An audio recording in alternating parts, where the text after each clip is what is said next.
Hi everyone, welcome to बिंदास physics. और आज हम बात करेंगे कैरनॉट थ्योरम के बारे में, जो कि बहुत ही सिंपल है लेकिन बहुत ही इम्पोर्टेंट भी है साथ में, है ना।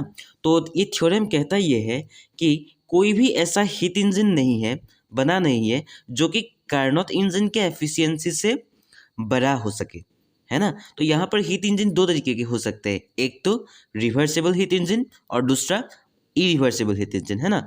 अगर मैं इरिवर्सिबल हीट इंजन की बात करूँ तभी ये स्टेटमेंट मतलब क्या होता है, पूरा का पूरा एप्लीकेबल होता है। क्योंकि इरिवर्सिबल हीट इंजन जो है, मान लीजिए वो दो टेम्परेचर रिजर्वर के बीच में ऑपरेट कर रहे हैं, है ना। तो ऐसा कोई हीट इंजन बना ही नहीं है इरिवर्सिबल जो कि कार्नोट इंजन के एफिशिएंसी से बड़ा हो सके।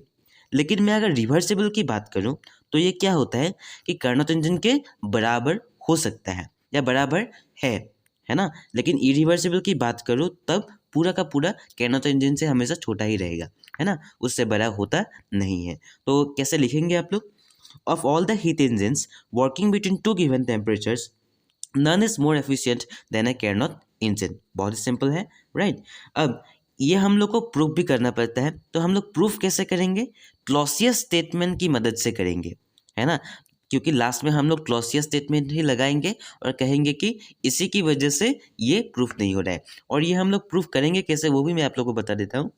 By the method of contradiction, यानी कि पहले हम लोग इस स्टेटमेंट को गलत मान लेंगे, यानी कि इस स्टेटमेंट का उल्टा हम लोग सही है मान लेंगे, है ना। और उसे बेस मान के हम लोग जो भी आगे निकलेंगे वो सब निकालेंगे, है ना।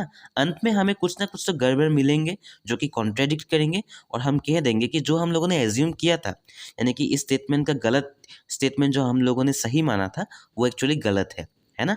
तो इसे कहते हैं by the method of contradiction, right. तो इसके लिए एक फिगर मैंने यहाँ पर ड्रॉ किया है, जो कि पहला वाला है हॉट रिजर्वर जो कि T1 टेम्परेचर पर है, और नीचे है कोल्ड टेम्परेचर जो कि T2 टेम्परेचर पर है।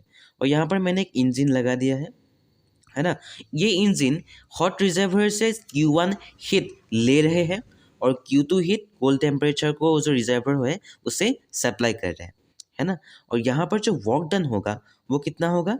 Q1 minus Q2। आप लोगों को तो पता ही होगा फर्स्ट लॉ ऑफ थर्मोडायनेमिक्स से कि जब साइकिल में ऑपरेट होता है एक हीट इंजन, हमेशा क्या होता है, उसका जो इंटरनल एनर्जी होता है वो हमेशा जीरो के बराबर आता है। तब जो वर्क डन होता है वो इन दोनों हीट डिफरेंस के बराबर होते हैं, राइट। तब इसलिए W is equal to Q1 minus Q2, है ना। ये इंजन के बराबर हो गए। अब हम लोग एक और इंजन लेते हैं, कैरनॉट इंजन जिसे हम लोग कहते हैं। और क्योंकि कैरनॉट इंजन का रिवर्सिबल भी हम लोग मान सकते हैं, तो मान लेते हैं हम लोग एक रिवर्सिबल कैरनॉट इंजन पकड़ लेते हैं, है ना। ये क्या करेंगे, कोल्ड रिजर्वर से टेम्परेचर लेंगे, है ना, और हीट रिजर्व मतलब हॉट रिजर्वर को हीट सप्लाई कर देंगे, जो कि बिल्कुल रेफ्रिजरेटर की तरह काम कर रहे हैं। तो इसलिए कुछ बुक्स में सी के जगह पर, कार्नोट इंजन के जगह पर रेफ्रिजरेटर भी लिखा गया है, राइट। तो आप लोग कन्फ्यूज मत होना। देखिए हम यहाँ पर क्या करेंगे, ये W अमाउंट ऑफ वर्क जो कि इस हीट इंजन ने रिलीज किया था वो इस कार्नोट इंजन पर अप्लाई कर देंगे, है ना। हम लोगों ने इसे बनाया ही, अरेंजमेंट ही ऐसा किया है कि जितना कार्नोट इंजन को चाहिए वर्क डन वो इस हीट इंजन रिलीज कर देगा, राइट। यहाँ तक तो शायद आप लोग समझ गए होंगे। तो यहाँ से हम लोग कहते क्या है कि मान लीजिए डायग्राम से हम लोग क्या क्या देख सकते हैं वो देख लेते हैं कि जो Q1 प्राइम है ये W और Q2 प्राइम का क्या होगा, सम होगा। तो ये मैंने यहाँ पर लिखा है कि W plus Q2 prime is equal to Q1 prime. तो यहाँ से अगर मैं W को एक साइड में कर दूँ तो क्या हो जाएगा, Q1 prime minus Q2 prime, है ना। और W का वैल्यू हम लोग यहाँ से पुट कर सकते हैं। W का वैल्यू क्या था, Q1 माइनस Q2। तो W का वैल्यू मैंने Q1 माइनस Q2 पुट कर दिया है। अब Q1 और Q1 प्राइम एक साथ में ले आइए, तो Q1 minus Q1 prime is equal to Q2 minus Q2 prime. तो हम लोग को क्या मिला, Q1 minus Q2 prime is equal to Q2 minus Q2 prime. देखिए अब हम लोग करेंगे क्या, इस Q1 प्राइम को पहले लिखेंगे, Q1 को बाद में लिखेंगे, Q2 प्राइम को पहले लिखेंगे, Q2 को बाद में लिखेंगे। क्यों मैंने इस तरीके से लिखा आप लोग को बाद में पता चल जाएगा खुद ब खुद ही, है ना। तो इस तरीके मैंने लिख दिया। अब हम लोग क्या एज्यूम करते हैं कि इसका कॉन्ट्राडिक्शन यानी कि इस स्टेटमेंट का उल्टा एज्यूम कर लेते हैं कि वो सही है ना। मान लेते हैं हम लोग इस हीट इंजन जो है इसका एफिशिएंसी कार्नोट इंजन से बड़ा है।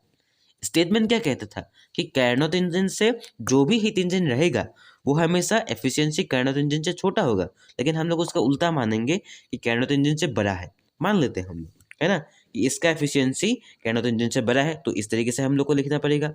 अब एफिशिएंसी का फॉर्मूला क्या था, जो हम लोग को लेना पड़ता है और जो पे करना पड़ता है, जितना हम लोगों ने लिया और जितना हम लोगों ने पे किया, है ना, उसका जो रेशियो होता है, यानी कि W/Q1 इंजन के लिए W/Q1 और कैरनोट के लिए W/Q1 प्राइम, है ना, क्योंकि Q1 प्राइम क्या दिया और W लिया, है ना। तो यहाँ से हम लोग ये देख सकते हैं कि जो Q1 है ये बड़ा होना चाहिए। मान लीजिए आप लोगों को मैं एक एग्जांपल देता हूँ, एक है 4/2 और एक है 4/2 नहीं, मान लीजिए 8/2 और एक है 8/4, है ना। ऊपर का जो न्यूमरेटर है दोनों में सेम है W, तो मान लीजिए उसका वैल्यू है 8 और नीचे का वैल्यू है 2 और एक में है 4, तो 2 4 ज़ा 8 और 4 2 ज़ा 8, यानी कि जब डिनोमिनेटर छोटा होता है तब इसका जो एज ए रिजल्ट होल का वैल्यू आता है ना, उसका वैल्यू बड़ा हो जाता है। तो इससे हमें ये पता चलता है कि Q1 का वैल्यू हमेशा Q1 से छोटा होता है, यानी कि Q1 का वैल्यू हम लोग जितना छोटा मानेंगे उतना ये वैल्यू बड़ा होता जाएगा, है ना। 8/2 4 हो गए, तो इसलिए यहाँ से हम लोगों ने आइडिया लगा के इसका वैल्यू पता कर लिया है। तो इससे हमें ये पता चलता है कि Q1 क्या है, बड़ा है, तो बड़ा माइनस छोटा, तो ये हमेशा पॉजिटिव क्वांटिटी होगा, जैसे कि 3 - 2, है ना, 3 - 2 1 होता है, तो वो जो कि पॉजिटिव होता है, तो यानी कि 0 से बड़ा ही होंगे हमेशा, तो ये पूरा क्वांटिटी 0 से बड़ा है, हम लोगों ने देख लिया, है ना। अब Q2 माइनस Q2 एक्चुअल में है क्या, वो थोड़ा सा जान लेते हैं। Q2 माइनस Q1, जितना लिया, मतलब कूल टेम्परेचर रिजर्वर से जितना हीट लिया और कितना हीट रिलीज कर दिया, यानी कि कितना हीट एक्सट्रैक्ट किया कूल टेम्परेचर से रिजर्वर से, तो यही मैंने लिखा कि Q2 माइनस Q2 एक्चुअली है क्या, heat extracted from cool reservoir, कितना हीट कूल रिजर्वर से एक्सट्रैक्ट किया लिया, वो क्या है, Q2 माइनस Q2 है ना। अब Q1 माइनस Q1 क्या है, Q1 ये Q1 माइनस Q1, देखिए Q1 क्या कर रहा है, हॉट रिजर्वर को हीट सप्लाई कर रहा है और Q1 ले रहा है, यानी कि Q1 ऑब्वियसली बड़ा है, यहाँ से हम लोग को पता चला था कि Q1 बड़ा है, यानी कि हीट सप्लाई हो रहा है, हीट को हम लोग क्या कर रहे हैं, हॉट रिजर्वर को सप्लाई कर रहा है ना। तो heat dump to hot reservoir to temperature T1, heat को हम लोग सप्लाई कर रहे हैं।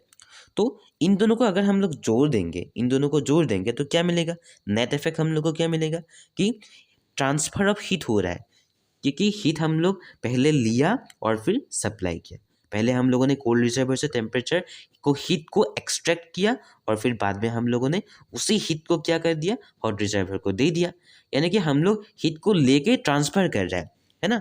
तो इससे क्लॉसियस स्टेटमेंट के हिसाब से कि हम लोग हीट ट्रांसफर तभी कर सकते हैं जब उसमें वर्क डन होगा, है ना। तो क्लॉसियस स्टेटमेंट का अगर हम लोग फॉलो करते हैं तो ये क्या हो जाता है, डिनाई हो जाते हैं।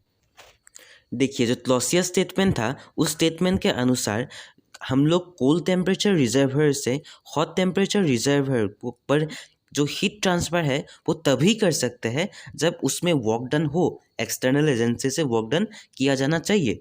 लेकिन हम लोग को जो नेट इफेक्ट मिला, टोटल इफेक्ट मिला, उसमें तो सिर्फ ट्रांसफ़र हो रहा है, उसमें तो वर्क डन का कोई रोल ही नहीं है। तो ये तो नियम के खिलाफ हो गए, यानी कि हम लोगों ने जो एज्यूम किया था कि जो हीट इंजन का एफिशिएंसी है वो कार्नोट इंजन से बड़ा है ना, वो टोटली रॉन्ग है, इसलिए तो हम लोग को यहाँ पर गलत मिल गए, है ना। तो इसी एजाम्पशन के बेस पर हम लोग क्या कर सकते हैं, कॉन्ट्राडिक्शन के बेस पर, कि कार्नोट इंजन का जो एफिशिएंसी है वो हीट इंजन से क्या है, बड़ा है, कह सकते हैं, है ना। ये जो कॉन्ट्राडिक्शन का रूल है बेसिकली मैथ्स पर लगता है, लेकिन यहाँ पर ये लग गए, है ना। तो मिलते हैं अगली वीडियो पर, तब तक के लिए जय हिंद।